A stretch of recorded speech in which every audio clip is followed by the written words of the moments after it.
Now, it's been only 2 days since we did this for pretty much a whole class period. And people apparently haven't had time to incorporate the ideas. And it was it was 24 hours before I could get the videos posted.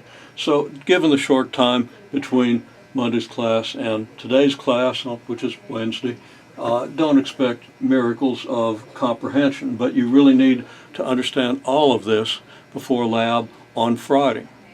So be very sure that you work this through, review the videos if necessary, review your notes, look at your textbook, see how it coincides, and make sure you have this model.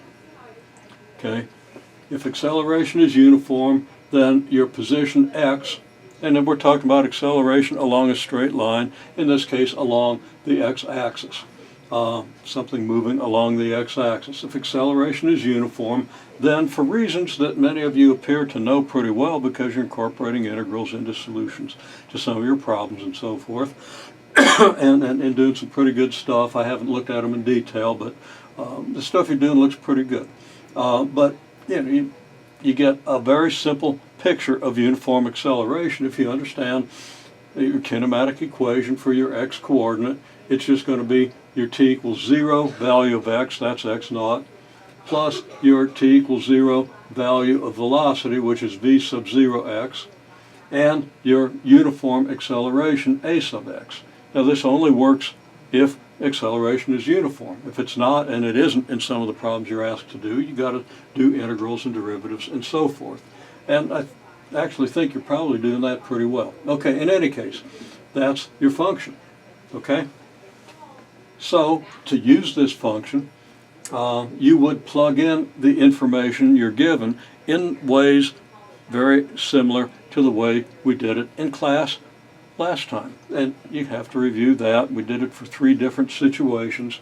We got 3 different functions for x. We looked at the graphs of those 3 functions and talked about the intersections of those graphs, the points where the graphs have equal slopes, and such. You have to really have that picture. Okay?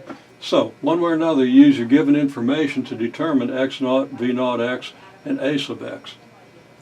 Maybe they're given, maybe you have to use information to solve one or more equations, one equation and one unknown, 2 equations and 2 unknowns, etc., to determine these parameters.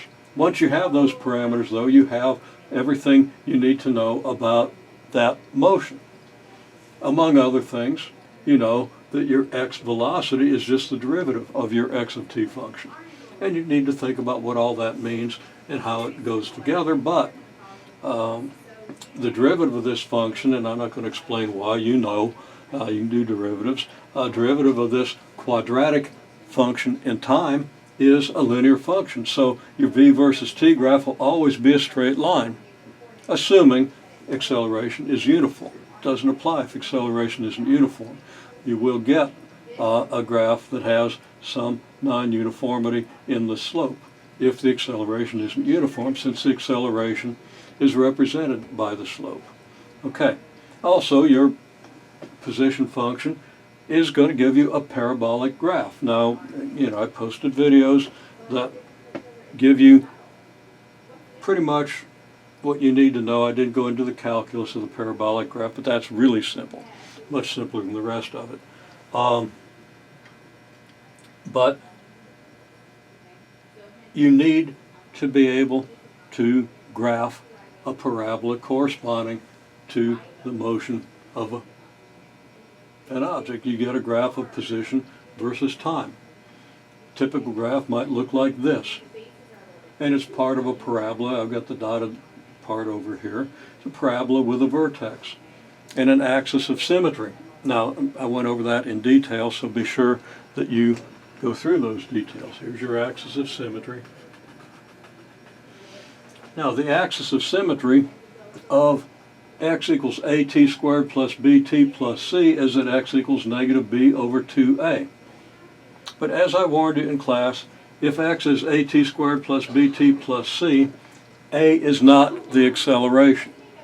And note that I use a sub x for acceleration when I'm doing the x of t function.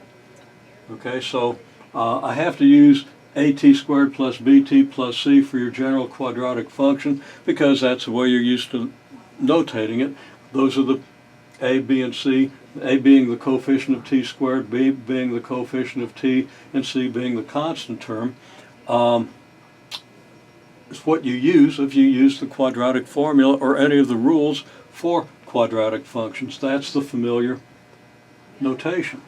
And unfortunately, you have a in front of t squared here, whereas up here you have 1/2 the acceleration times t squared. So this a is not the acceleration. A sub x is the acceleration. A isn't the same as a sub x. A in the general form of a quadratic is not the same as a sub x. The a in your general form of the quadratic is 1/2 of your acceleration. Okay? But that's just a notational inconvenience. You have to understand that.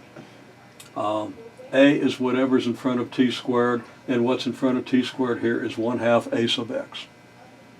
Now, the axis of symmetry of your parabola is at negative b over 2a. X equals negative b over 2a, where again a is this, not this.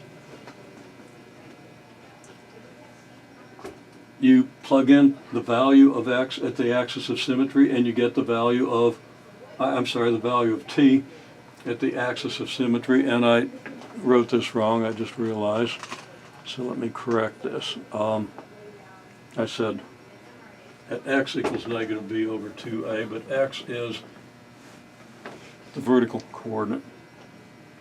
The axis of symmetry occurs for the horizontal coordinate, which in this case is t.